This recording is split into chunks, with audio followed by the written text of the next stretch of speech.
ये सारे लोग कैसे पहुँच गए? जो पूरे भारत में कहीं भी जो गीधों की संख्या नहीं देखी जाती थी, कहीं भी गीध नज़र नहीं पड़ रहे थे, राम लल्ला के प्राण प्रतिष्ठा का डेट मुकर्रर करते हुए ये कहाँ से आ गए, जहाँ जैसे ही सभी लोग, सभी देश-विदेश से लोग पहुँच रहे हैं, वैसे वे लोग भी, गिद्ध, भालू, बानर भी वहाँ पहुँच रहे हैं। ये वास्तव में अपने आप में अचरज पैदा करता है।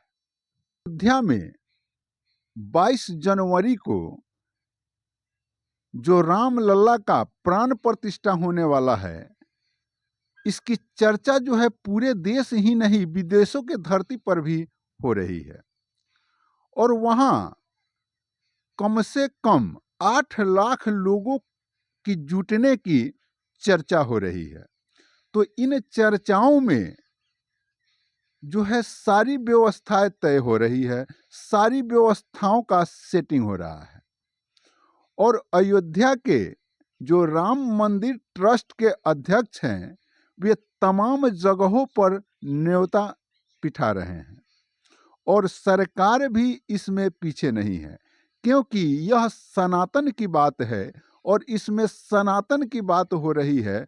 तो इसमें सबसे ज़्यादा बढ़ चढ़ के भाग जो है नरेंद्र मोदी और यूपी के मुख्यमंत्री योगी, ये भी लोग बड़े बढ़ चढ़ के भाग ले रहे हैं। और ये जो मंदिर का निर्माण और राम लल्ला का प्राण प्रतिष्ठा, इन चीज़ों से जो है बीजेपी अपने आप को गौरवान्वित महसूस कर रही है और इसका श्रेय वह स्वयं ले रही है, क्योंकि बीजेपी के ही काल में वहाँ राम मंदिर का निर्माण हुआ है और अब प्राण प्रतिष्ठा भी होने जा रहा है। 16 जनवरी से वहाँ यज्ञ का कार्य प्रारंभ होगा और 22 जनवरी दोपहर 12:30 पर राम लल्ला को प्राण प्रतिष्ठा किया जाएगा। ऐसी चर्चाएं हैं और यही समय सेटिंग हुआ है। अब सभी जगहों पर जो व्यवस्थाएं हो रही है, जैसे अयोध्या वासियों के पास जो लोग, जहाँ के लोग पहुँचेंगे, और ये जो अयोध्या की धरती अपने आप में एक पूरे दुनिया में मिसाल पेश कर रही है। बरसों से जो जगह विवादित बना हुआ था, वह जगह अब जो है स्वर्ग सा अनुभूति कराने जा रहा है। तो इसमें व्यवस्थाएं तो उच्च कोटि की होगी। तो इसमें जो है अब राम का जो ससुर, क्योंकि राम लल्ला का प्राण प्रतिष्ठा होना है, तो इसमें राम के ससुराल को कैसे वंचित छोड़ दिया जाता। तो वहाँ से लोगों को बुलाने के लिए भी ट्रेन की व्यवस्था की जा रही है। पूरे दुनिया से बहुत बड़े-बड़े संत महात्माओं को बुलाने का, कम से कम पूरे दुनिया से 2500 बड़े-बड़े संत महात्माओं को बुलाने का व्यवस्था जो है वहाँ ट्रस्ट बोर्ड कर रही है। और इन तमाम चीज़ों को देखते हुए अब जो है अयोध्या में जो है बानर, भालू और जटायु का भी सेना पहुंचने लगा है। मित्रों, आप सभी जानते हैं कि जब श्री रामचंद्र जी को वनवास हुआ था, तो चित्रकूट में उनका लमसम 11 साल का समय बीता था और वहीं उनको बानर, भालू और जटायु से संबंध बना था और ये तमाम लोग मिल करके उनका सहयोग किए थे। तभी जो है वह श्रीलंका पर विजय प्राप्त किए थे, रावण को परास्त करके और सीता को घर वापसी लाए थे।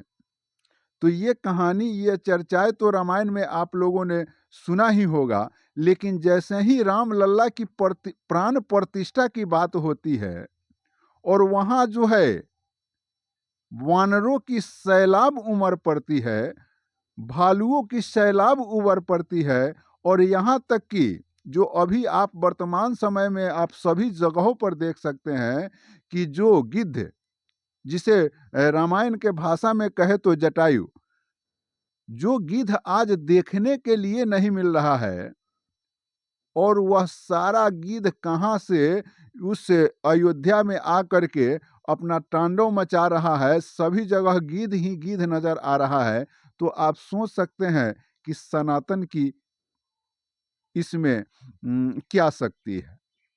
जैसे ही रामलला के प्राण प्रतिष्ठा की बात आती है तो बानर भी पहुंच जाते हैं, भालू भी पहुंच जाते हैं, और ये जटायु भी पहुंच जाते हैं। अब इसकी व्यवस्था की गई है या यह स्वयं अपने आप आए हैं, यह तो मैं नहीं कह सकता, लेकिन अयोध्या के धरती पर चारों तरफ इन लोगों का सैलाब दिख रहा है, और इसी बानर भालू के ताकत से, इसी बानर भालू के सहयोग से श्री राम जो है श्रीलंका जैसे शक्तिशाली देश पर विजय प्राप्त किए थे, और वहां से सीता माँ को बाइज्जत जो है रिहा करा करके लाए थे।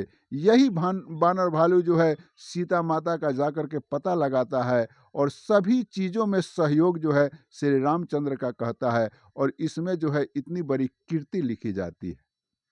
और वही जब राम का प्राण प्रतिष्ठा होने की बात आती है उस अयोध्या के धरती पर, तो फिर वे लोग वहां पहुंच जाते हैं। तो ये अपने आप में एक सवाल बनाता है, ये अपने आप में एक क्वेश्चन बनाता है कि आखिर एकाएक ये सारे लोग कैसे पहुंच गए, जो पूरे भारत में कहीं भी जो गिद्धों की संख्या नहीं देखी जाती थी, कहीं भी गिद्ध नजर नहीं पड़ रहे थे। राम लल्ला के प्राण प्रतिष्ठा का डेट मुकर्रर करते हुए ये कहां से आ गए, जहां जैसे ही सभी लोग, सभी देश विदेश से लोग पहुंच रहे हैं, वैसे वे लोग भी, गिद्ध भालू बानर भी वहां पहुंच रहे हैं। ये वास्तव में अपने आप में अचरज पैदा करता है।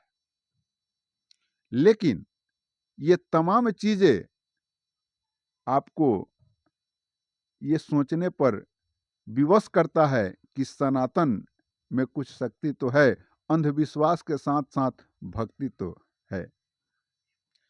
मित्रों, हम एक और चीज बतला दें कि जो वहाँ अयोध्या में जो जहाँ जहाँ से लोग पहुँचेंगे, सभी चीज़ें की, वो चाहे ट्रेन से आवे, बस से आवे या प्लेन से आवे, सभी लोगों जब वहाँ पहुँचेंगे तो एक बड़ी संख्या में वहाँ भीड़ बनेगी। तो उस भीड़ को कुछ मनोरंजन भी चाहिए, तो उसके मनोरंजन के लिए भी तरह तरह से व्यवस्थाएं वहाँ की जा रही है, और जगह जगह से कलाकारों को बुलाई जा रही है। उसमें वृंदावन भी पीछे नहीं है, वृंदावन से भी कलाकार वहाँ पहुँचेंगे और अपने कलाकारी से अयोध्या में आए उन तमाम लोगों को मनोरंजित करेंगे, और यहाँ के रीति रिवाज के बारे में और यहाँ के सनातनी के बारे में लोगों में अपना प्रदर्शन करेंगे। लेकिन इन तमाम सभी चीज़ों को देखते हुए, सभी व्यवस्थाओं में सूचनाएं जा रही है, सूचनाएं आ रही है, लेकिन जो खुशी बीजेपी खेमे में है, आदरणीय नरेंद्र मोदी के खेमे में है, जोगी के खेमे में है, वह खुशी और दूसरे पार्टी में नहीं दिख रही है। बीजेपी इसको अपना श्रेय मानती है, और वह अपने आप को गौरवान्वित महसूस भी कर रही है कि हम रामलला का प्राण प्रतिष्ठा करा रहे हैं।